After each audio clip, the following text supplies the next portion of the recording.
수도관이 오래되거나 관리를 소홀히 하면 관 속에 녹이 슬거나 이물질이 끼게 되죠. 또 이런 현상이 계속해서 반복되다 보면 결국 수도관이 막히고 물이 나오지 않는 불편한 상황이 발생하게 됩니다. 네, 이런 수도관은 교체를 하면 되는데요. 우리 몸의 수도관, 혈관은 어떨까요?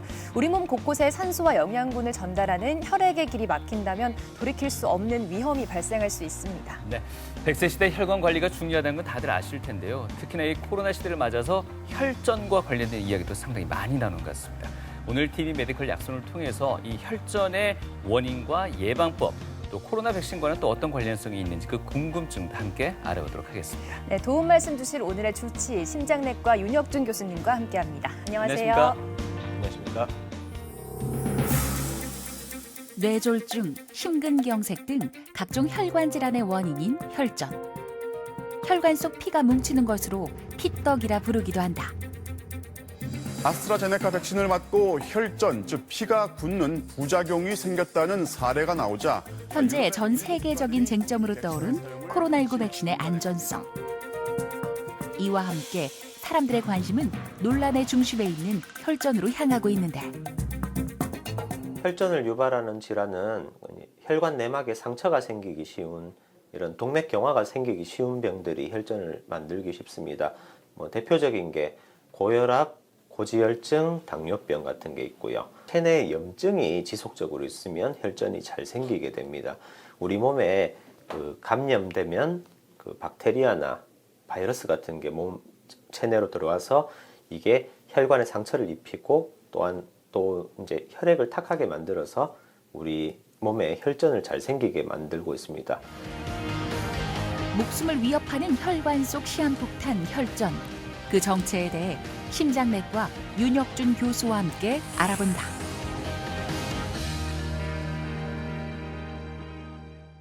앞서 혈관을 수도관에 비유하기는 했습니다만 네. 수도관보다는 훨씬 더 다양하고 또 복잡한 구조로 이루어져 있겠죠. 보통 혈관하면 동맥, 정맥 정도로 이렇게 흔히들 알고 계신데 교수님께서 이 혈관의 구조와 기능에 대해서 좀 더 자세하게 설명을 해주실까요? 네, 혈관은 우리 몸속 이제 곳곳에 필요한 이제 산소나 영양 성분을 이제 공급하기 위해서 펴져 있는 이런 네트워크라고 생각을 하시면 될 것 같습니다. 네.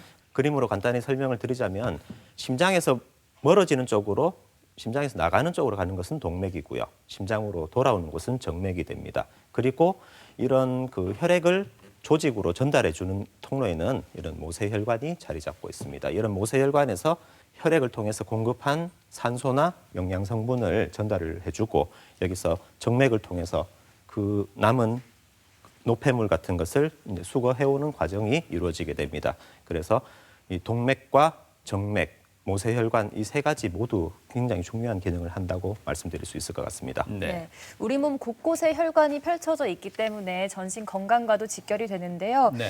이런 혈관의 건강을 망가뜨리는 주범이 바로 오늘 자세하게 알아볼 혈전입니다. 이 혈전을 두고요, 혈관 속의 시한폭탄이다 이렇게 부르기도 하는데 저게 혈전을 어떻게 이해를 좀 하면 될까요? 혈전은 이제 피가 굳어서 만들어지는 핏덩어리, 우리말로 하면 피떡이라고도 표현을 하죠.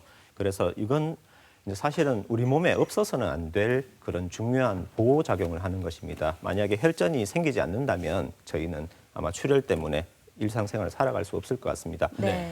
우리 몸에 반드시 필요한 거지만 이게 모자란 경우에는 과다출혈이 생길 수 있을 것 같고요. 근데 이게 너무 과다하게 생기면 이렇게 이제 그림처럼 혈관에 혈전이 가득 차서 혈액이 공급이 되지 않는 그런 증상이 나타나는데 그게 혈전증이라고 말씀드릴 수 있을 것 같습니다.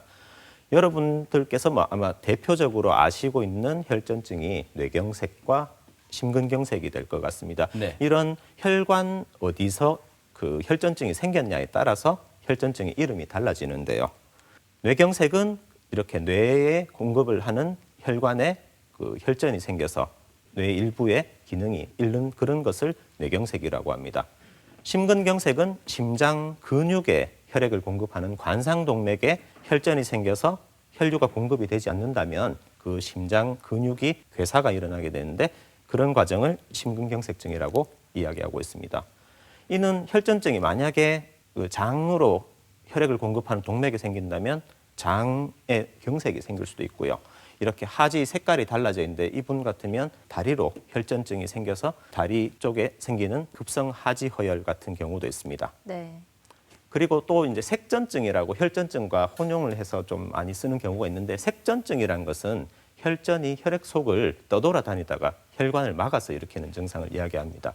이는 혈전이 발생한 곳과 막힌 곳이 다르다라는 특징이 있을 것 같고요. 그래서 폐동맥 색전증이라는 게 있는데 이건 다리 정맥에서 혈전이 생겼지만 결국은 심장으로 올라오다가 자기 혈전 크기보다 작아지는 곳에 가서 자리를 잡고 색전증을 일으키게 되는데 폐동맥 색전증은 다리 정맥에서 발생했지만 폐동맥에 문제를 일으키는 것이고요. 두 번째 이제 뇌동맥 색전증은 이 심장에서 만약 혈전이 생겼는데 그게 심장에서 떠내려와서 머리로 만약에 간다면 뇌동맥 색전증이 생길 수도 있을 것 같습니다. 네. 그럼 여기서 말씀하신 그 혈전이라는 게 생기는 즉시 혈관을 막게 되는 건가요? 미세하게 생긴 혈전은 예. 혈관 속에 있다가 혈류 속에서 자연스럽게 소멸되는 경우도 많습니다. 예. 하지만 그 크기가 어느 정도 이상 커지거나 이게 떠내려가면서 자기 크기보다 작은 혈관에 걸리게 되면 그 혈류가 막히게 되면서 그 혈전이 점점 더 눈덩이처럼 커지게 되는 그런 효과가 나타납니다. 그래서 모든 혈전이 문제를 일으키는 건 아니지만 크기가 크다면 그리고 혈류가 정체되어 있다면 꼭 100% 막히지 않더라도 우리가 혈류 속도가 느려지면 그런 소인이 있는 분 같으면 혈전증이 더 많이 생길 가능성이 높습니다. 네. 그렇다면 이 혈전이 도대체 왜 생기는 건지를 알아봐야 될 것 같습니다. 혈전은 왜 생기게 되는 걸까요?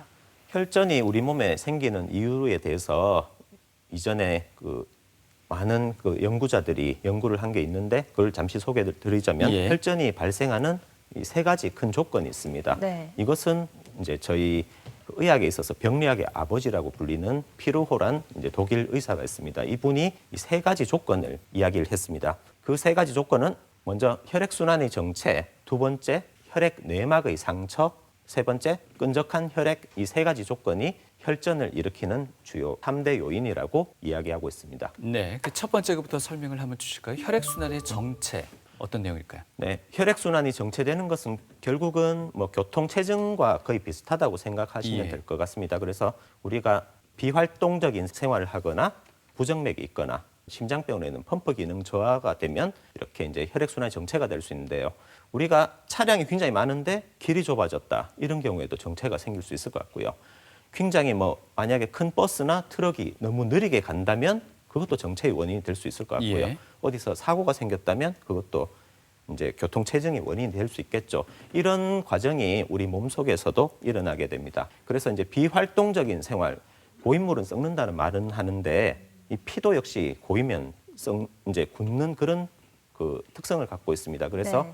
이코노미석 증후군이라 그래서 우리가 좁은 곳에 오래 같은 자세로 앉아 있게 되면 다리에 피가 저류가 되면서 거기서 그 혈전이 발생하게 되고 이게 갑자기 움직였을 때 심장으로 올라오게 되면서 폐동맥을 막아서 아까 폐동맥 색전증이 생기게 되고 이게 심한 경우는 심폐정지가 생기는 그런 위험한 경우도 생깁니다. 그래서 요즘 비행기 타면 아마 조금 이런 스트레칭이나 체조, 그다음 화장실이나 이렇게 다녀오면서 운동을 하도록 네. 권유를 하는 이유가 이런 그 합병증을 예방하기 위해서 그렇습니다. 또 하나 이제 최근에 그 노인 인구가 증가하면서 이 어르신 분들이 이 관절염이 있거나 이렇게 해서 수술을 하거나 이렇게 아파서 잘 활동을 못하는 경우도 있습니다. 그리고 또 최근에 코로나 때문에 더 외출을 하지 않게 되죠. 이런 상황들이 그 혈액 순환의 정체를 일으키는 원인이 됩니다. 네. 두 번째로는 이렇게 그 부정맥이라고 해서 이 심장 맥박이 굉장히 그 불규칙적인 그런 상황이 생기는데요. 우리가 정상 심전도를 보시면 굉장히 규칙적으로 이렇게 박자를 맞춰서 심장이 뛰지만 네. 심방세동이라는 그 부정맥은 굉장히 불규칙한 패턴을 갖게 됩니다. 이러한 경우에 심장 안에서 혈액이 저류가 되면서 동그란 피찌꺼기가 생기게 되는데 이게 심장 안에서 심장 박동과 따라서 이게 떠내려가면서 뇌의 동맥을 막게 되면 치명적인 그 뇌경색을 이어지게 됩니다. 예. 또 하나 이제 심장 펌프 기능이 저하되는 게 또 주요한 원인이 될 수 있죠. 결국은 혈류의 흐름을 관장하는 게 심장이 될 것 같은데 지금 이제 오른쪽에 보시면 거의 이제 심장이 제대로 움직이지 않습니다. 그 왼쪽은 정상적인 심장을 보여주는 것이고요. 지금 이렇게 펌프 기능이 제대로 이루어지지 않으면 혈액 순환이 정체가 되게 되고 혈전의 원인이 되게 됩니다. 예. 네. 혈전이 생기는 원인 중에 하나인 혈액순환이 정체된 이유들 알아봤고요. 네. 또 다른 혈전이 생기는 이유가 또 혈관 내피세포의 손상입니다. 근데 혈관 내피세포 저희가 어떻게 먼저 이해를 예. 해야 될까요? 혈관 내피세포는 우리 그 혈관의 여러 수축과 이완을 조절하고 여러 가지 기능을 하지만 제가 쉽게 설명드리자면 우리 몸 안에 특수한 코팅이 돼 있다고 생각을 하시면 될 것 같습니다. 그래서 혈전이나 이 찌꺼기가 잘 끼지 않는 그런 특수한 코팅이 되어 있는데 그런 코팅이 어떤 이유에 의해서 벗겨지게 된다면 만약에 우리가 세차를 받으면 굉장히 깨끗하지만 네. 페인트가 뭔가 작은 흠이 생겼다. 그러면 이제 그런 코팅이 문제가 생기면서 조금 이제 비를 맞으면 부식이 일어나게 되고 그렇겠죠. 굉장히 차가 흉하게 변해버리겠죠. 예. 그런 과정이 결국은 이제 내피세포의 손상과 같다라고 말씀드릴 수 있을 것 같습니다. 그래서 내피세포가 손상되는 주요한 원인은 나이가 들면서 생길 수도 있고요. 유전적 원인도 그 하나가 될 수 있습니다. 또 하나 고혈압과 당뇨병, 흡연, 고지혈증 같은 이유가 될 수 있을 것 같은데 예를 들어서 이제 도로 표면을 우리가 이제 혈관이라고 생각을 하면 고혈압은 굉장히 과적 차량이 지나가는 것과 같을 것 같고요. 당뇨병이나 뭐 흡연, 고지혈증 같으면 이물질이나 돌멩이 같은 것들이 많이 깔려서 손상을 일으킨다라고 생각을 하시면 될 것 같습니다. 예. 네, 말씀하신 가운데 이 세 가지 고혈압, 또 고당뇨, 고지혈증 이 세 가지 생활 습관병이 혈관 내피를 또 손상시켜서 혈전을 발생시키는 또 원인으로 이렇게 꼽아 주셨습니다. 네. 자, 혈전을 일으키는 그 세 번째 또 원인이요. 혈액이 과응고성이라고 얘기해 주셨는데 혈액의 과응고성 어떤 내용인가요? 혈액이 너무 잘 굳는 상태를 과응고성이 있다 예. 이렇게 이야기할 수 있는데 쉽게 우리 생각해서 뭐 혈액이 너무 탁하다, 혈액이 너무 끈적하다 이렇게 표현을 할 수 있을 것 같습니다. 그래서 이것은 이제 유전적으로 소인을 갖고 있고 응고인자가 너무 과다해서 응고가 잘 되는 경우도 있을 것 같고요. 그다음 이제 고지혈증이나 만성으로 염증성 질환이 있거나 당뇨병이 있거나 아니면 갑자기 탈수가 돼서 네. 너무 그 수분이 많이 빠져서 굉장히 그 혈액의 농도가 진해진 그런 상태, 그다음 이제 비만이 있는 이런 상태는 과응고성이 될 수 있습니다. 그래서 뭐 흔히 표현을 하자면 만약에 혈관에 물이 흐르지 않고 만약에 뭐 물엿 같은 그런 것이 흘러간다면 네. 굉장히 잘 막히게 되겠죠. 이제 그런 과정이 결국 문제를 일으키는 게 이제 과응고성이라고 말씀을 드릴 수 있을 것 같습니다. 그래서 제가 뭐 세 가지 말씀드렸지만 혈액 순환의 정체, 혈액 내막의 상처, 그다음에 끈적한 혈액 이 세 가지를 일으키는 여러 가지 원인들이 있는데 결국은 이게 심혈관 질환을 많이 일으키는 주요 위험 인자와 일맥상통하는 것 같습니다. 그래서 이런 인자들을 잘 알고 어떻게 하면 내가 이런 위험을 피할 수 있을지를 잘 생각해 보는 것이 중요할 것 같습니다. 네, 혈전이 생기는 세 가지 원인에 대해서 자세하게 알아봤습니다. 이 혈전이 혈관 건강을 망가뜨리고 또 응급 상황을 발생시킬 수 있는데 요즘은 또 코로나 관련해서 그렇죠. 저희가 또 많이 듣고 있습니다. 이 코로나 백신 때문에 뭐 혈전이 발생한다 이런 뉴스들이 많습니다. 이거 어떻게 이해해야 되겠습니까? 네. 상당히 민감한 얘기이기도 예. 하겠는데요. 코로나19와 혈전의 관계에 대해서는 이미 몇 가지 보고가 된 게 있습니다. 그래서 사실을 한번 살펴보면 예. 이 코로나 감염되는 자체가 굉장히 혈전을 많이 일으키게 됩니다. 그래서 네. 여러 연구를 보면 중증으로 이완된 그 코비드-19 환자들의 약 30% 정도가 치명적인 혈전을 보였습니다. 그리고 코로나 바이러스 자체가 혈관 내피의 손상을 일으키게 되고요. 이게 감염되면 아까 과응고성이 유발되게 됩니다. 그래서 아까 제가 말씀드린 3징 중에 2가지를 촉진시켜서 혈전증을 일으키게 되는데 이것은 온몸에 혈전증을 일으키기 때문에 다양한 증상으로 일어나게 됩니다. 이제 젊은 사람은 괜찮지 않을까 이렇게 흔히 생각을 하시는데 저희 병원에 작년에 입원했던 환자였고요. 그 20대 여자 환자였는데 미세 혈전증이 생기고 심장에 염증이 생기면서 심장 기능에 심각한 손상이 왔던 환자입니다. 하지만 코로나 확진자인가요? 네네. 코로나 확진되었고 좀 중증 감염을 보여서 저희 병원에서 치료했었는데 다행히 이후에 잘 회복돼서 저희 다니고 있지만 아직은 심장 기능에 후유증이 남아 있습니다. 그래서 젊은 심장 환자도 심장 혈관을 침범을 가능할 수 있고요. 하지만 이런 패턴은 코로나19 말고 우리가 알고 있는 독감 바이러스나 다른 바이러스, 박테리아 감염에서도 생길 수가 있게 됩니다. 그래서 최근에 이야기하는 뭐 코로나 백신이 혈전을 생성한다는데 이것은 그 코로나 백신과 연관된 것은 사실은 그 희귀 혈전증이라 그래서 혈전이 생기면서 이 몸에 혈소판이라고 해서 혈전의 재료가 되는 것들이 이 소진이 되는 그런 증상을 희귀 혈전증이라 그러고요.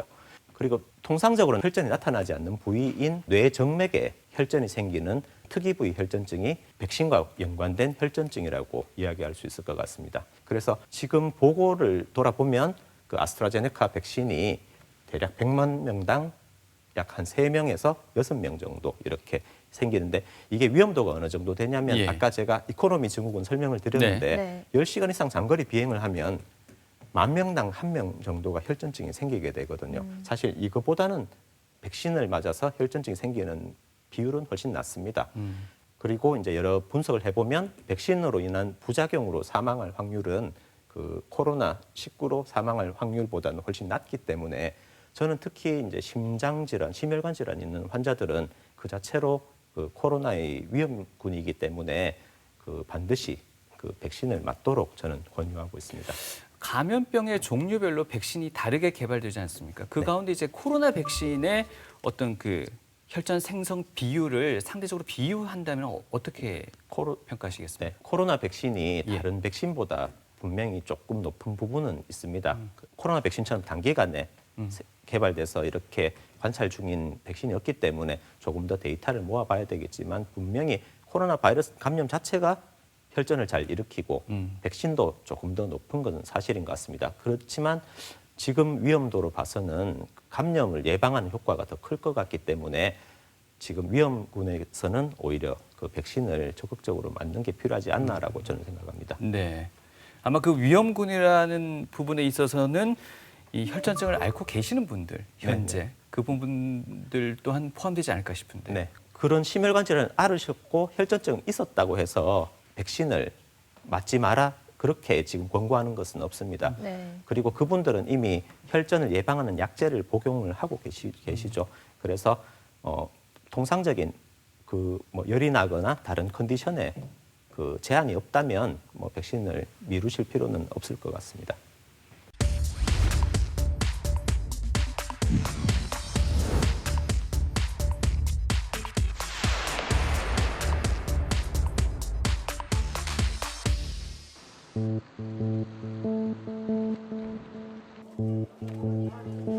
삼 년 전 김현수 씨는 말 그대로 죽었다 살아나는 경험을 했다. 고속도로 타고 일하러 가다가 심정지가 와서 아무 기억이 이제 없이 그냥 그렇게 된 거죠. 고속도로 올리는 기억이 있고 그다음에 이제 그 차선을 갈아탔는 기억은 있고 그다음 기억은 하나도 없어요. 그리고 블랙박스 그 동생이 갖고 왔는 걸 몇 달 지나고 보니까 그냥 숨 넘어가는 소리, 이런 소리만 이제 듣기고 중앙분리대에 차가 천천히 이제 한 시속 한 30km 턱 치고 가니까 길 지나가던 의사 선생님, 간호사 선생님들이 가다 보고 거기 응급 구조사 하시는 분이 한 분 계셔가지고 그분이 아마 기도 절개 하시고 나머지들 다 119하고 협조해서 지금 살아 있는 것 같습니다. 이송 당시 시민들의 응급처치 덕분에 호흡은 돌아왔으나 상황은 여전히 위급했다. 혈관 속 상태를 확인한 윤혁준 교수는 관상동맥 중재술과 관상동맥 우회술 그리고 체외 심폐순환장치인 에크모를 삽입했다.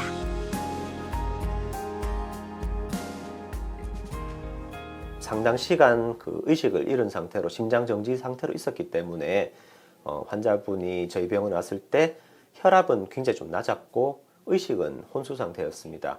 하지만 뒤에서 그 구조해준 시민들이 재빨리 심폐소생술을 시행했기 때문에 그리고 환자도 비교적 젊은 나이이기 때문에 뇌 손상이 크지 않아서 저희가 이제 에크모라고 해서 숨을 제대로 쉬지 못하고 심장이 제대로 기능하지 못한 상태에서도 우리 몸에 그 혈액을 공급할 수 있는 그런 임시적인 기계를 삽입을 하고 며칠 이제 혈압을 유지하고 경과를 보니까 이제 환자가 의식을 회복을 했었고요.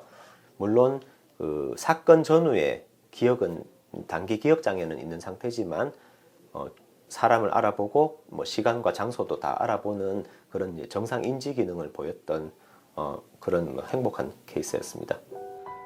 약간 오르막 같은데도 평소 현수 씨는 만성 콩팥병으로 주기적인 혈액 투석을 받는다. 안정기장처럼 이 병력이 사고 당시 심정지를 일으킨 유력 원인으로 추측되는데 사실 만성 콩팥병뿐만 아니라 만성 질환의 대부분이 심장 질환의 위험이 높은 것으로 알려졌다. 만성 콩팥병이 잘 생기는 환자들을 살펴보면 고혈압이나 당뇨병이 있는 환자들이 만성 콩팥병으로 진행하는 경우 많습니다. 이는 이제 결국은 심장병이 잘 생기는 환자나 만성 콩팥병이 잘 생기는 환자나 비슷한 환자들이 많다는 것이죠. 그렇기 때문에 이 만성 콩팥병 환자가 만성 콩팥병 자체만 갖고 있는 게 아니고 그 심장 혈관에 숨은 질병을 갖고 있을 가능성이 굉장히 높습니다. 그래서 그런 숨은 위험이 있는지 반드시 살펴보는 게 필요하고요. 이런 위험 인자가 있는지를 모르고 치료를 제대로 받지 못하는 경우에 갑자기 체내에 혈전이 생기게 된다면 뭐 부정맥이라든지 급성 심정지 같은 게 발생할 수도 있습니다. 경과 관찰 3년째. 현수 씨는 여전히 큰 부작용 없이 소중한 일상을 보내고 있다. 건강의 중요성은 많이 깨우쳤고요. 운동의 중요성이나 그런 걸 생각하고 있지만 투석도 하는 중간이라서 생각만큼 그렇게 쉽지는 않은 것 같아요. 그래서 걷기보다는 뭐 맨손 체조나 이런 것들을 좀 더 하려고 하고 있습니다. 화면에서 보시는 환자분도 병원에 오실 당시에 아주 위험천만한 상황이었던 것 같습니다. 네. 사실 이 심장 내과라는 게 이렇게 1분 1초를 다투는 응급 상황이 많다 보니까 계신 분들 자체가 항시 그 긴장의 연속이 아니실까 싶습니다. 네, 심혈관 질환은 그 특성상 그 골든 타임이라고 치료가 효과적인 시기가 있습니다. 예. 그래서 그 시기를 놓쳐버리면 저희가 시술이나 뭐 약물치료를 해도 효과가 떨어지기 때문에 사실 그 뇌경색이나 심근경색 같은 그런 그 중증 혈전증이 발생을 하면 네. 빨리 환자가 치료를 받고 그 혈관에 혈류가 다시 흐르도록 재개통을 해주는 게 굉장히 중요합니다. 그래서 우리가 환자가 응급실에 도착하면 빨리 다른 어떤 환자보다 그 중증 그 심혈관 혈전증 환자가 가장 우선적으로 치료를 받아야 되는 게 사실이고요. 하지만 이런 걸 잘 치료하기 위해서는 뭐 아까 화면에서도 보셨지만 저희만 잘해서 되는 건 아니고요. 뭐 119로 이송을 해주시는 분도 있고 만약에 그런 환자 쓰러졌을 때 옆에서 심폐소생술을 적극적으로 해주는 시민들도 있을 것이고요. 그래서 여러 그 의사들이 힘을 모아서 치료를 해야 되는 굉장히 좀 어려운 환자들이 많습니다. 그래서 최근에는 잘하는 의사 한 명이 중요한 게 아니고 좋은 하트 팀이 있는 게 굉장히 중요하다라고 생각합니다. 그리고 뭐 아까 119 대원이나 뭐 넓은 의미로는 그런 그 심장 환자를 빨리 병원으로 보내주시는 시민들도 뭐 하트 팀의 일원이 아닐까라고 네. 생각합니다. 네. 이 자리를 통해서 그 심장내과 의료진들께 감사의 말씀을 좀 드리고 싶고 네. 그 의료진을 만나기 전에 주변의 도움이 필요하다고 하셨는데 당사자나 주변 사람들이 어떻게 대처를 해야지 그 골든타임을 놓치지 않을 수 있을까요? 일단 그 심근경색 의심자는 흉통이 있거나 그런데 이제 노인 환자분들 같으면 이게 소화불량, 뭐 식도염 증상 같이 오인을 하는 경우가 굉장히 그렇죠. 많습니다. 그래서 이 밤새 끙끙 앓으시고 사실 골든 타임이 다 지나서 병원에 오시는 안타까운 경우가 있습니다. 그래서 우리가 의심이 되면 그 응급실로 빨리 오시는 게 중요할 것 같고요. 네. 만약에 주변에서 누가 이제 쓰러지거나 이런 걸 보시면 빨리 119로 먼저 신고를 하시고요. 그래서 그 심폐소생술을 할 수 있으면 하되 심폐소생술을 그 본인이 익숙하지 않으면 보통 119에서 어떻게 하라고 대처를 하는 걸 하니까 보통 스피커폰을 켜고 거기 이제 지시하는 대로 따라 하시면 우리가 안타까운 생명들을 많이 구해낼 수 있지 않을까라고 생각합니다. 네, 여러 가지 그 자각 증상에 대해서도 좀 익히 알고 있어야 될 것 같은데 네네. 잠시 후에 또 설명할 수 있는 시간을 갖겠고요. 앞서 그 혈전 때문에 생기는 질환들에 대해서 말씀을 주셨는데 실제로 교수님께서 오늘 사례별로 좀 준비를 하셨다고요? 네. 대표적인 그 혈전증 관련해서 제가 생긴 그 증례들 보시면서 네. 어떤 환자들이 그 위험한 혈전증인지에 대해서 보시도록 하겠습니다. 네. 먼저 첫 번째 환자는 사실 이 환자분이 어제 새벽에 오셨는데 그 가슴이 아파서 그 45세 남자 환자가 새벽 4시에 오셨어요. 그래서 즉시 시술을 했었고 지금 오른쪽에 보면 그 혈전을 도관을 통해서 많이 그 흡입을 해서 이제 여기 심장으로 가는 이 큰 혈관이 지금 왼쪽에서는 보이지 않았는데 네. 오른쪽에서는 이렇게 혈류가 보이기 시작하고 있습니다. 네, 그래서 네. 그리고 여기 막고 있었던 그 혈전이 바스켓에 지금 모아둔 게 보이고 있습니다. 그래서 이런 혈전들이 혈관을 막고 있어서 생긴 병이 될 것 같고요. 이분은 그 하지 정맥 혈전증을 3번 앓으셨습니다. 아. 그래서 2014년부터 2018년까지 3번을 앓으셨고 저희 병원에서 그 혈전증에 대해서 약물 복용을 하셨는데 환자분 그 갖고 있는 위험 인자들이 과체중, 당뇨병, 혈액 응고가 촉진되는 그런 상태였고요. 이런 상태에서 환자분이 그 바쁘다고 항응고제를 복용하시다가 중단을 하면서 이런 게 생기게 됐습니다. 그래서 아마 환자분은 이 증상이 생기니까 뭔가 덜컥하셨겠네요. 이제 이전에는 다리 쪽에 뭔가 문제가 생겨서 병원에 오셨지만 네. 이번에는 심장에 생길 수 있는데 사실은 뭐 다음에는 어디 올지 모르죠. 아. 그러니까 이제 앞으로는 정말 치료를 잘 받을 수 있도록 하는 게 굉장히 중요할 것 같습니다. 예. 그래서 이 환자분은 이 아까 제가 말씀드린 3가지 위험 인자 중에 결국은 끈적한 혈액을 오래 방치했기 때문에 네. 이런 그 심근경색이 생긴 것으로 말씀드릴 수 있을 것 같습니다. 그 다음에 이제 그 소개드릴 환자가 사실 제가 치료한 환자 중에 가장 극적인 환자가 아닐까 싶습니다. 그래서 네. 고속도로 운전 중에 갑자기 의식을 잃고 예. 이렇게 했는데 그 뒤에 계시던 다른 분들이 이렇게 구해서 이 병원으로 오셨죠. 그래서 이 환자분은 병원에 도착했을 때 혈관이 깨끗하지 않고 아. 굉장히 많이 이제 좁아진 부위들이 보입니다. 네. 그래서 이분은 투석을 하는 만성 콩팥병이 있는 환자분이고 그래서 고혈압도 있고요. 그래서 이런 소인이 있기 때문에 문제가 되는 것 같습니다. 그래서 혈류가 지금은 약물 치료를 하면서 혈류가 어느 정도 이루어지지만 사실 굉장히 좁은 곳들이 이렇게 관찰되는 곳곳에 게 보이네요. 네. 예. 그래서 이 환자분은 이제 에크모를 열흘간 하셨고 에크모는 우리가 이제 체외 순환이라 그래서 환자가 숨을 못 쉬어도 우리가 인공수. 산소를 공급할 수 있도록 그 혈액에 굉장히 많은 양을 빼내고 산소가 많이 포함된 혈액을 다시 몸속으로 넣어주는 펌프가 될 것 같습니다. 그래서 극단적인 경우에 심장이 만약 멈췄는데도 그 에크모를 통해서 며칠간 환자의 시간을 벌 수가 있습니다. 그 기간 동안 환자가 심장 기능이 회복된다면 이제 환자가 다시 그 회생할 수 있는 그런 찬스를 갖게 되는 것이죠. 예. 그래서 이 환자분은 그 에크모 시술뿐 아니라 뒤에 보면 관상동맥 스텐트 술도 했었고요. 관상동맥 우회술도 시행받았었고 이후에 많은 그 재활 과정을 거치면서 지금은 3년째 다행히 일상생활 중에 있습니다. 네. 그래서 이 환자분은 혈관 내막 상처와 끈적한 혈액 이 2가지 위험을 갖고 있었기 때문에 혈전증이 생긴 것으로 이해를 하시면 될 것 같습니다. 네. 3번째 증례는 그 숨이 차서 내원하신 70대 여자 환자분이신데 이 환자분도 그 양측 무릎에 관절염이 심해서 넘어지고 다치셔서 거의 일주일간 거의 집에만 거의 계셨는데 갑자기 숨이 차서 오셨습니다. 그래서 이것은 이제 다리에 있는 혈전이 이렇게 심장으로 올라가게 되면서 폐동맥을 막으면서 숨이 차게 되는 그 폐동맥 혈전 색전증이 나타나게 되어서 병원에 오시게 됐습니다. 네. 그래서 이 환자는 대표적으로 이 혈액 순환이 정체되면서 혈전이 생긴 그런 케이스가 될 것 같습니다. 그러니까 이 환자분의 사례 같은 경우에 앞에 이제 잠시 보시면요. 그 무릎 관절염도 있다 그러셨고 네네. 다치셔가지고 뭐 무릎도 다치시고. 네. 근데 결정적인 건 이제 한 일주일간 또 활동을 안 하신 게 그런 원인이 되는 맞습니다. 거겠네요. 그래서 이제 앞으로 이 환자가 잘 활동을 하고 이렇게 된다면 그 혈전의 위험을 많이 낮출 수 있을 것 같습니다.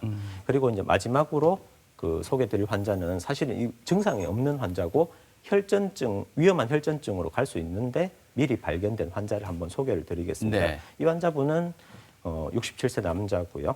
당뇨, 고혈압이 있는 위험 인자가 있고 다른 증상은 없는데 이 양팔의 혈압이 너무 차이가 난다고 병원에 오셨습니다. 그래서 혈압이 왼팔, 오른팔이 한 50 정도 차이가 나고 있습니다. 그래서 아무 이제 혈전증을 의심할 증상은 없었지만 저희가 혈관 검사를 해보니까 실제 문제가 있었고 그 오른팔로 가는 혈관의 기시부에서 이렇게 굉장히 좁은 부위가 그 CT상에 보이고 있습니다. 그리고 뇌혈관으로 올라가는 쪽을 보면 굉장히 좁은 부위가 많습니다. 네. 그래서 이런 분 같으면 작은 혈전 하나도 큰 사건을 일으킬 수 있는 그런 위험한 상태였었고요. 심장 혈관에 대해서도 저희가 그 위에 쪽이 저희가 그 정상 관상동맥입니다.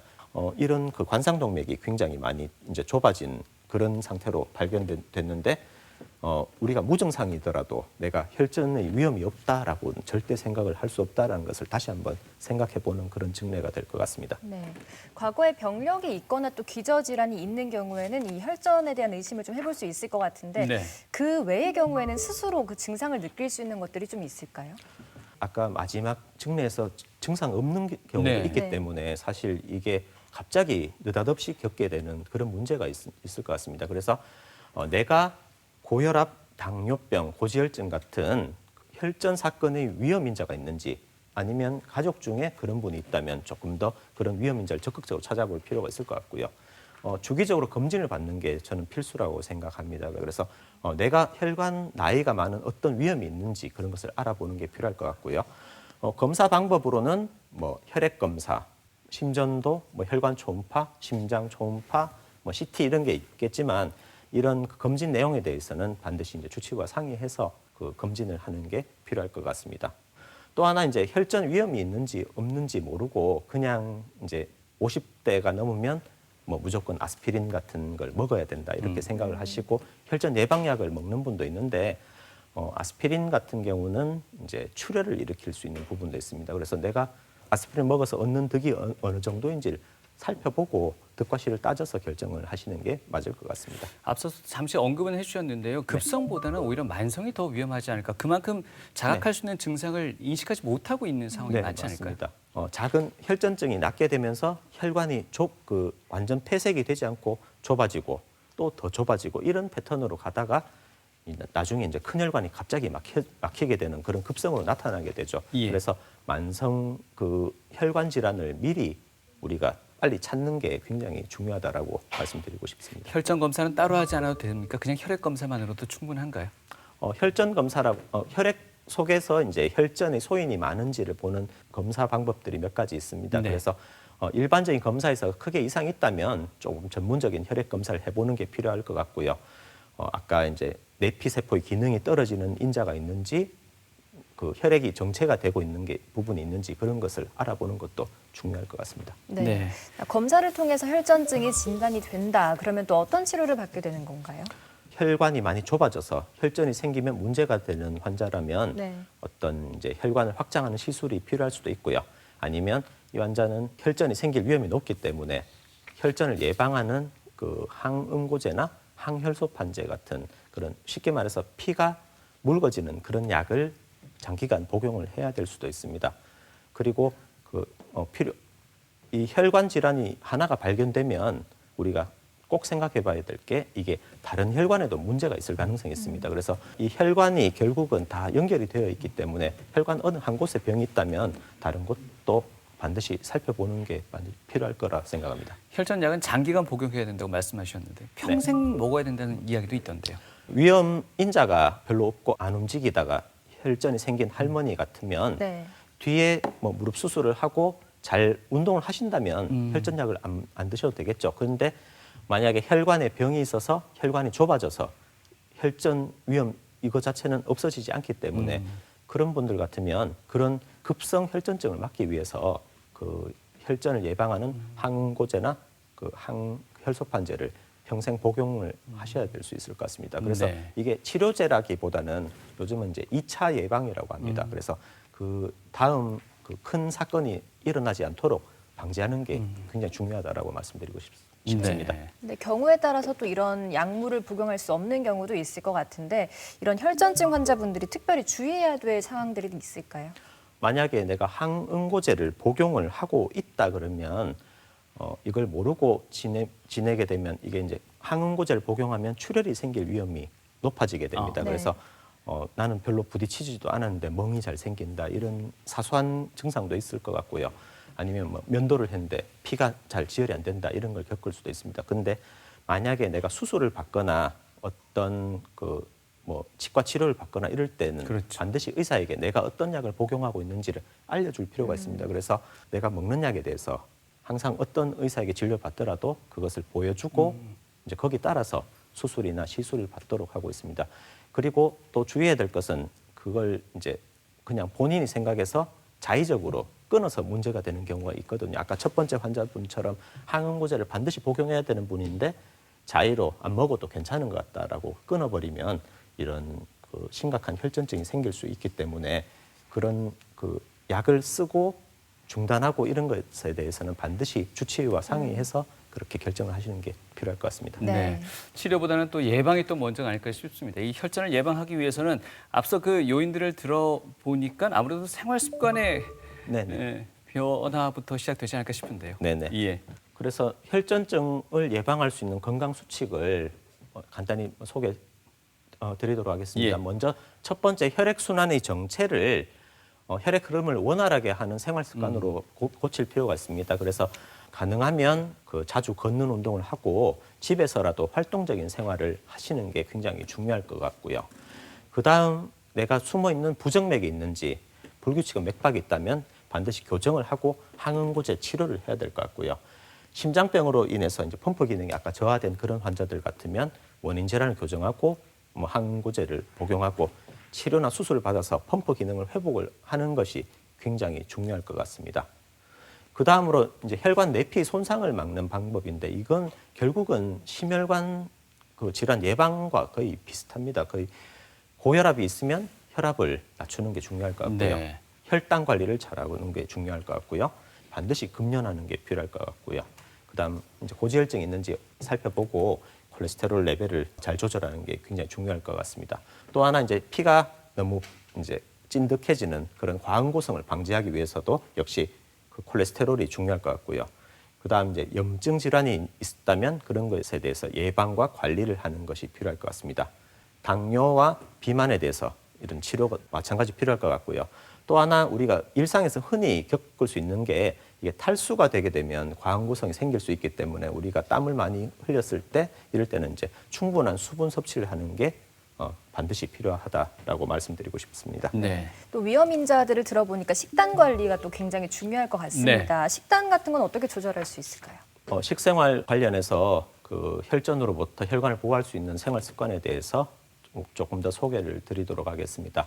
먼저 식이요법 중에는 우리가 이제 과일, 채소 위주의 그 식사를 하게 되면 항산화 물질이 생겨서 내피세포를 보호할 수 있고요. 혈압이 감소하는 효과가 있습니다. 또 하나 우리 피해야 될 것은 설탕과 같은 단순당이나 포화지방 섭취를 줄이는 그런 식사가 반드시 필요할 것 같고요. 그 다음에 이제 지중해식 식단, 이제 대시 다이어트라 그래서 칼슘, 마그네슘, 칼륨이 풍부한 적황색 야채 위주의 식사를 하게 되면 혈압약을 복용하지 않아도 그 혈압이 많이 떨어지는 그런 효과를 얻을 수 있습니다. 네. 우리나라 일상에서 먹는 음식 중에는 뭐 채식 위주의 한식, 뭐 예를 들면 그 비빔밥 같은 네. 그런 그 식단이 가장 좋을 것 같습니다. 그런 식사가 그 심혈관 그 건강을 지킬 수 있는 방법이 될 것 같고요. 반대로 이제 피해야 될 그 다이어트로는 이제 미국 남부 지역이 굉장히 뇌졸중 위험도가 높습니다. 그래서 이 사람들이 뭘 먹는지를 조사를 해보니까 식이섬유 적고 고포화지방 위주의 지금 보면 이제 치킨, 튀김이 있고요. 가당이 많이 된 그런 음료수를 많이 먹게 되고요. 내장 지방 위주의 음식, 그다음 껍질째 먹는 닭고기 요리 이런 것들은 문제가 될 수 있을 것 같습니다. 그래서 이런 식사를 장기간 한 사람들은 건강한 식사를 한 사람에 비해서 뇌졸중이나 그 급성 심장 혈관병 위험이 30에서 56%까지 이렇게 증가했다라는 보고가 있습니다. 반대로 이제 지중해 연안의 스페인이나 이태리 쪽에는 그 심장병 그 유발률이 낮습니다. 그래서 왜 그런지 살펴보니까 결국 이 사람들 먹는 식단에 있더라. 견과류, 올리브 오일, 과일, 채소, 통곡물, 그다음에 콩 같은 것을 거의 매일 먹고요. 가끔 요구르트, 그다음 치즈 이런 걸 먹고 흰고기, 생선을 먹고 정말 한 달에 가끔 이제 붉은 고기나 단 음식을 먹게 됐는데 식단을 이렇게 개선하는 것만으로도 심혈관 사건을 30%나 줄일 수 있었다 이런 보고가 있습니다. 네. 그리고 이제 뭐 빼놓을 수 없는 위험인자죠. 흡연을 막는 게 굉장히 중요할 것 같고요. 흡연 자체가 혈압과 맥박을 상승시키고 그 내피세포의 기능을 저하시키는 주범이 되고 있습니다. 그래서 심혈관 질환의 주요 요인이고 이게 문제가 간접흡연 자체도 굉장히 문제가 생긴다는 게 있을 것 같습니다. 운동을 하면 혈관이 좋아지는지 이런 데 대해서 많이 물으시는데 그 운동을 하면 혈류순환이 촉진되는 게 입증돼 있고요. 혈관 내피세포의 기능이 떨어진 사람도 운동을 하게 되면 회복이 되게 됩니다. 그리고 이제 과체중, 복부 비만은 위험 인자와 연관이 있고요. 그래서 내 키에 이상적인 몸무게가 어느 정도인지 알고 거기에 맞춰서 체중 조절을 하고 복부 비만을 피하는 게 중요할 것 같습니다. 특히 효과적인 운동은 유산소 운동이라 할 수 있을 것 같은데 걷는 운동도 좋고요. 조깅, 줄넘기, 자전거, 피트니스 중에서 적어도 우리가 일주일에 5번 이상은 이런 운동을 할 수 있도록 하는 게 혈관 건강을 회복하는 그런 중요한 일인 것 같습니다.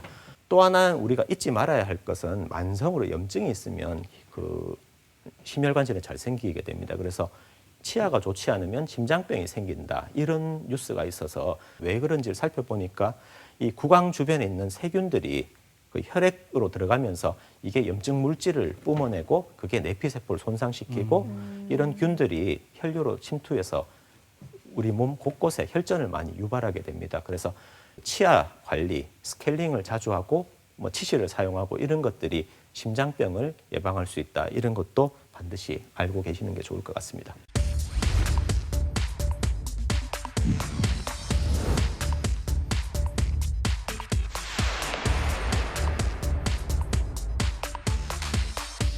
제가 알기로는 코로나 백신을 맞으면 혈전이 생긴다고 알고 있는데요. 혈전은 피 속에 피가 엉켜 붙은 거예요. 그런 것이 몸속에 돌다가 뇌로 가거나 이러면은 매우 위험한 상황입니다. 혈전이 생기는 건 제 생각에는 기름진 거 피자하고 삼겹살하고 그런 거 많이 먹으면 아무래도 혈전이 많이 생기지 않겠나 그렇게 생각합니다. 혈전 예방을 위해서 하루에 운동을 한 2시간 정도 런닝하고 또 기구 운동하고 혈관에 붙어 있는 딱지가 있거든요. 그런 거 있으면 좀 녹이는 건강식품도 좀 먹고 그래 이제 운동도 하고 식이요법도 하고 혈액순환 개선제 같은 거나 혈관에 좀 도움되는 그런 거 약 먹으려고 하고 있어요. 검지 손가락보다 약지 손가락이 짧으면 심장에 혈전이 생길 가능성이 크다고 하던데 맞나요? 마지막 분께서 아주 흥미로운 질문을 주신 것 같습니다. 네. 손가락에서 이 검지보다 약지가 짧으면 혈전이 생길 가능성이 좀 더 높다라는 말씀이셨던 것 같아요. 일단 다인 것 같습니다. 근데 이 근거 있는 겁니까? 네. 어떻습니까? 이 길이를 결정하는 게 엄마 뱃속에 있을 때 예. 그 남성 호르몬에 많이 노출되었는지 여성 호르몬에 많이 노출되었는지 따라서 이 길이 비가 다르다고 하더라고요. 그래서 예.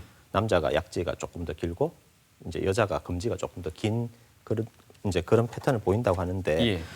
그 자체로 그 여성 호르몬이 조금 더 심장을 예방하는 효과가 있기 때문에 차이가 있지 않을까 하는 연구들은 있지만 이게 대규모로 봤을 때는 별 근거는 희박하더라고요. 네. 그리고 우리가 호르몬이 심장병의 그 발현에 어느 정도 기여를 하는 부분은 있지만 아까 보셨겠지만 여러 가지 다른 위험 인자들이 워낙 많기 때문에 그런 이제 차이는 다른 위험 인자들에 비해서는 무시하셔도 될 것 같습니다. 네, 알겠습니다. 자, 그 밖에 다양한 궁금증들은 약손 상담실 통해서 알아보도록 하겠습니다. 네. 첫 번째 사연 만나보겠습니다. 50대 중반의 주부입니다. 손과 발이 붓고 시린 증상이 10년째 계속되고 있는데요. 얼마 전부터는 종아리 쪽 핏줄이 도드라져 보이고 땡땡하게 굳는 느낌이 듭니다. 혈액순환도 잘 안 되고 뭔가가 혈관을 막고 있는 느낌인데 제가 고지혈증도 있어서 혹시 혈전 때문인지 걱정스럽습니다. 여러모로 걱정하실 만한 인자들이 많은 것 같습니다. 네, 네.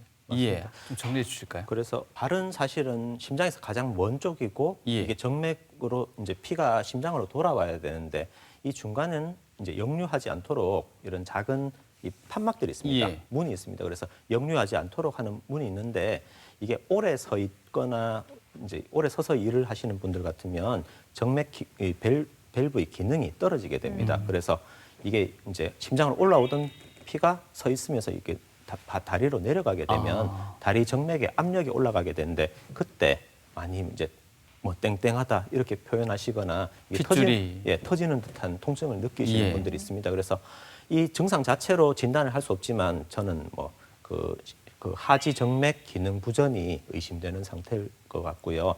그래서 초음파를 통해서 혈류가 어떤지 살펴보는 게 필요할 것 같습니다.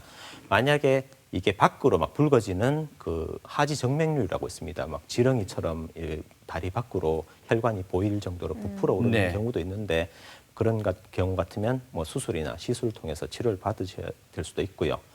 또 하나 이제 오래 서 있는 직업 같으면 정맥 기능이 좋지 않으면 이 압박 스타킹이 있습니다. 의료용 압박 스타킹을 통해서 이 정맥 기능을 좀 어느 정도 대체해주는 그런 그 의료 장비의 도움이 필요할 수도 있습니다. 일단은 그 진단을 정확히 받아보시는 게 가장 중요할 것 같습니다. 알겠습니다. 자, 다음 사연 소개해드리겠습니다. 고혈압이 있는 40대 남자입니다. 고혈압이 혈전을 일으킬 수도 있다고 해서 약도 잘 챙겨 먹고 다이어트도 열심히 하고 있는데요. 물을 많이 마시면 혈액량이 많아져서 혈압이 올라간다는 얘기를 들었습니다. 진짜로 고혈압 환자들은 물을 많이 마시면 안 되나요? 하셨네요. 네, 물을 마시면 안 되는 분들도 계시긴 하더라고요. 진짠가요? 일단은 아까 이제 혈전증 주 원인 중에 과응고증에서 제가 탈수가 위험하다고 말씀드렸죠. 네. 그래서 이제 물을 자주 섭취하는 건 굉장히 중요하다고 네. 말씀드리고 싶습니다. 두 번째로는 단순 고혈압만으로는 그 물을 많이 마신다고 혈압이 더 올라가지는 않습니다. 하지만 이제 그 물을 마시면서 매우 짠 그 식사를 하고 염분을 같이 많이 섭취를 하게 되면 실제 혈량이 올라가고 그 혈압이 올라가는 그런 효과가 있습니다. 그래서 우리가 콩팥 기능이 좋지 않거나 만약에 이제 심부전증 같이 심장 아까 펌프 기능이 좋지 않은 사람이 고혈압이 동반되어 있는데 그런 경우 같으면 우리가 물을 좀 적게 먹으라고 제안을 하는데 네. 일반적인 고혈압 환자라면 물을 많이 드시는 게 이 소변과 함께 염분을 오히려 배출할 수 있기 때문에 더 좋다고 말씀드리고 싶습니다. 알겠습니다. 네. 다음 사연도 바로 만나보겠습니다. 임신을 준비 중인 30대 여자입니다. 제가 좀 비만한 편이라 임신이 힘들까 봐 살도 빼고 음식 조절도 하면서 열심히 노력하고 있는데 임신부들은 혈전이 잘 생길 수 있다는 기사를 봤습니다. 저처럼 체중이 좀 나가는 사람이 임신을 하면 혈전 발생 위험이 높은지도 궁금합니다. 임신부들이 혈전이 좀 잘 생길 수 있는 게 맞는가요? 일단 그건 사람을 보호하기 위한 그 생체의 자연스러운 과정이 될 것 같습니다. 네. 우선 이제 출산을 하게 되면 굉장히 많은 그 출혈을 일으키게 되죠. 그래서 만약에 출혈이 멈추지 않는다면 산모가 위험해질 수도 있기 때문에 이게 이제 출산이 임박해 오면 그 체내에서 응고인자들이 많이 증가를 하게 됩니다. 예. 그래서 그 혈액이 과응고성을 띠게 되고요. 그것은 어느 정도는 그 산모를 보호하는 그런 과정이라고 생각할 수 있을 것 같습니다. 그래서 또한 이제 그 여성 호르몬들 그 분비량이 갑자기 변하기 때문에 그 응고성이 변하게 됐는데 우리가 이제 우리나라에서는 주의해야 될 게 산모들이 출산하고 나면 거의 이제 꽁꽁 싸매고 조리원에서 거의 이제 절대적으로 안정을 하라 이렇게 하는데 최근에는 많이 이제 빨리 걷는 게 좋다 이런 이야기를 많이 하고 있습니다. 그래서 그 산모가 아기 낳고 빨리 걷는 것이 그 혈액의 과응고성을 그 정체를 예방해서 혈전 사건을 예방할 수 있는 지름길이기 때문에 가급적이면 적극적으로 빨리 보행을 하는 게 필요하다라고 말씀드리고 싶습니다. 체중이 좀 나간다고 걱정하시는 것 같습니다. 체중이 과체중이 되면 아까 과응고성은 더 높아지게 됩니다. 하지만 그 여전히 그것 때문에 이제 뭐 아기를 낳는 과정에서 문제가 될 정도는 사실은 많지는 않고요. 역시 이제 같은 식으로 그 출산 전후로 많이 이제 운동을 하시는 게 혈전 관련 사건을 예방할 수 있는 중요한 그 지름길인 것 같습니다. 알겠습니다.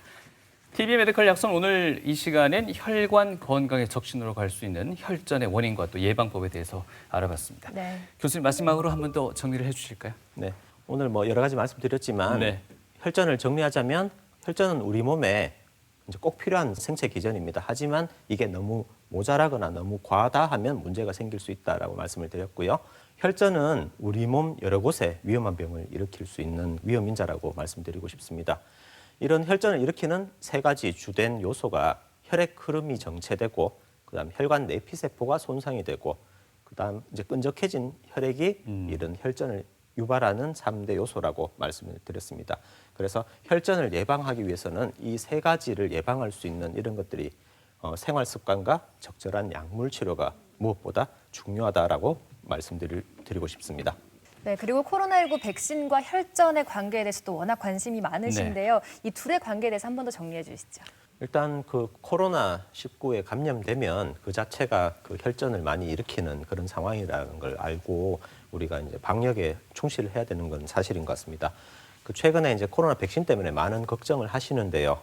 그 코로나 백신과 연관한 그런 그 혈전증은 좀 희귀한 혈전증을 이야기하는 것이고 그에 대해서는 아직 우리나라에서 빈도가 제가 지금까지 알기로는 딱 한 케이스가 거기 해당했던 걸로 알고 있습니다. 네. 그래서 최근 일어나는 이제 여러 가지 부작용에 대해서 여러 우려가 많지만 우리가 백신을 맞지 않았을 때 생기는 부작용도 있고 이게 아까 제가 비행기 타는 장거리 비행과 네. 비유를 드렸었는데 이제 위험 빈도로 봐서는 감염돼서 생기는 위험보다는 그 백신을 맞아 생기는 위험이 적기 때문에 저는 그 특히 기저질환을 갖고 계신 분이라면 그 백신을 반드시 맞는 게 저는 필요하다라고 생각합니다. 알겠습니다.